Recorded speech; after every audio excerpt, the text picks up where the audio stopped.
Cara, o caos tá chegando. E não é exagero. Quando a Fórmula 1 volta pro Brasil, é automático. Todo mundo já se prepara pra loucura. Interlagos é aquele tipo de circuito que nunca entrega corrida ruim, mesmo quando o ano é morno. E é exatamente por isso que o GP do Brasil é diferente de tudo. Mesmo nas temporadas mais fracas, sempre sai alguma coisa épica daqui. Agora junta isso com uma reta final de campeonato completamente imprevisível e pronto. A receita tá pronta para o caos. As últimas corridas mudaram tudo. Monza foi boa, Baku também, mas o que aconteceu em Austin e no México virou o campeonato de cabeça para baixo. Em poucas provas, a disputa que parecia morta reacendeu.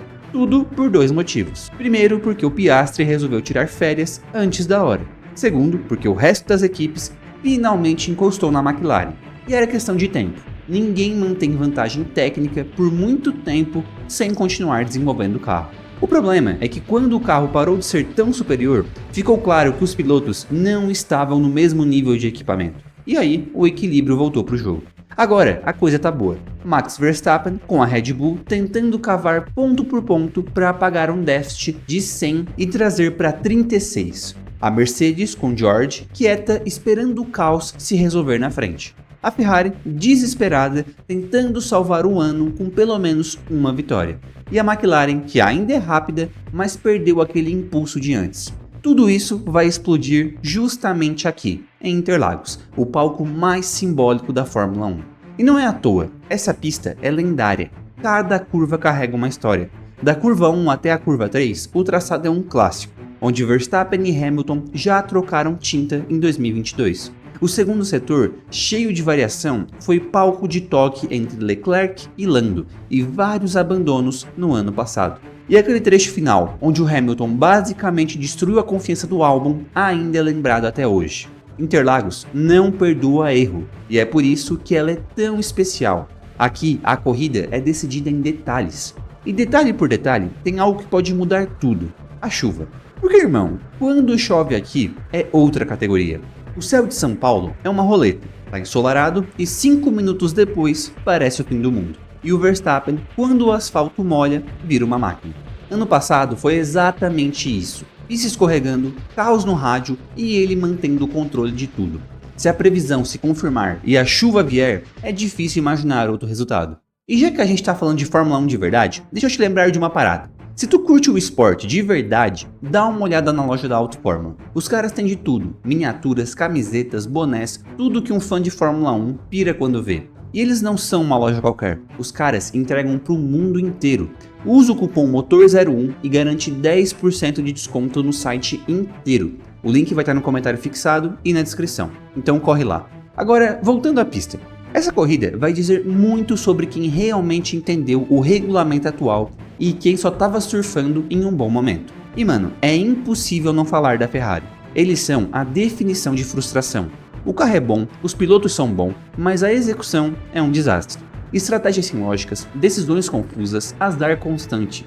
E o mais inacreditável, mesmo com tudo isso, estão em segundo nos construtores. É quase um milagre, porque não tem nada de coerente nesse resultado. A Mercedes, por outro lado, parece aceitar o próprio limite. Eles sabem que o carro não é constante, mas continuam tirando o máximo possível. E é o tipo de equipe que joga com o que tem, pragmática e inteligente. A diferença é que o foco deles já parece ser outro. E talvez estejam certos. Com 2026 chegando, insistir em brigar por um vice que não muda nada não faz sentido. A McLaren, bom, oscilação define. O carro é rápido, mas a equipe parece perdida.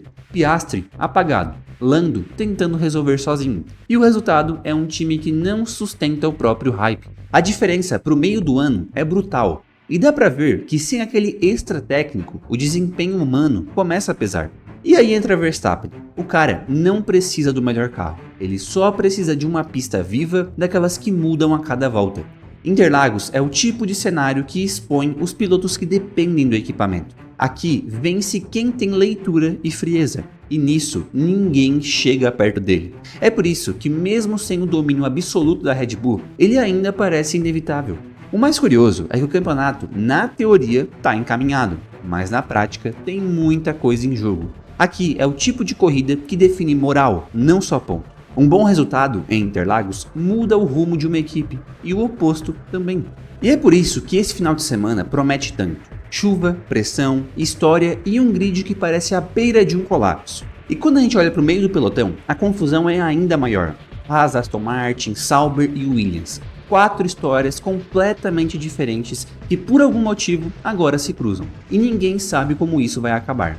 Começando pela Haas, que surpreendeu todo mundo no México. O carro parecia outro. Desde a primeira volta, já dava para sentir que tinham acertado o pacote de forma absurda.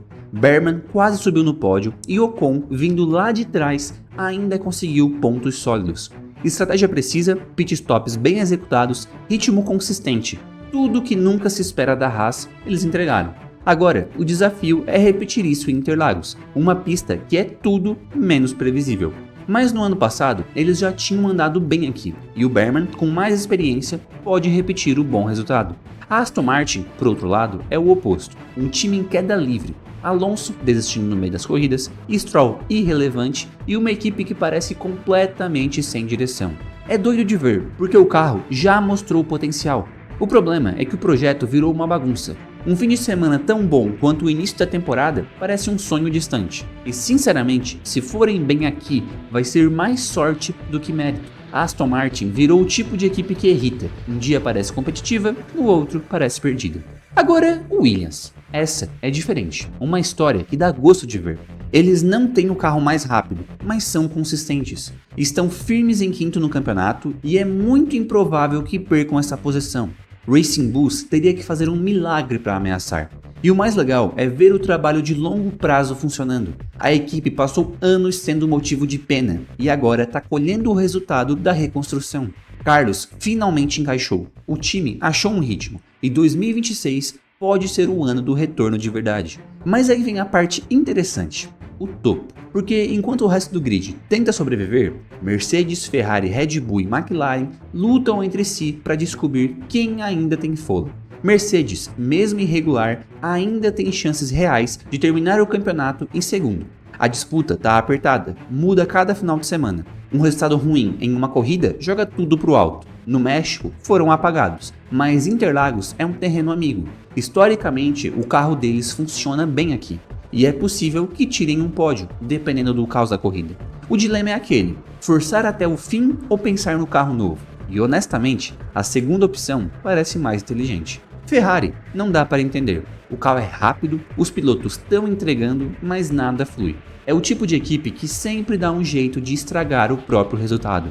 No México, o pódio duplo era real, mas veio punição, erro e má sorte, e acabou tudo. O Brasil pode favorecer o carro dele sim, mas é a Ferrari, a mesma equipe que vence num domingo e destrói tudo no outro. Aqui, tanto pode ser vitória, quanto uma dobradinha de abandono. Já a Red Bull e McLaren vivem histórias parecidas, mas com rumos diferentes. A Red Bull parece ter voltado para o jogo de vez. Max é o mesmo de sempre, frio e preciso, e o Tsunoda começou a andar bem.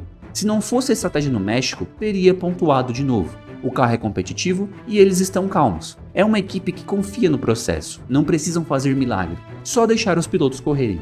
McLaren, por outro lado, ainda não entendeu o que deu de errado. O carro perdeu aquele ritmo absurdo do meio do ano. Lando carrega o time e o Piastri parece desligado.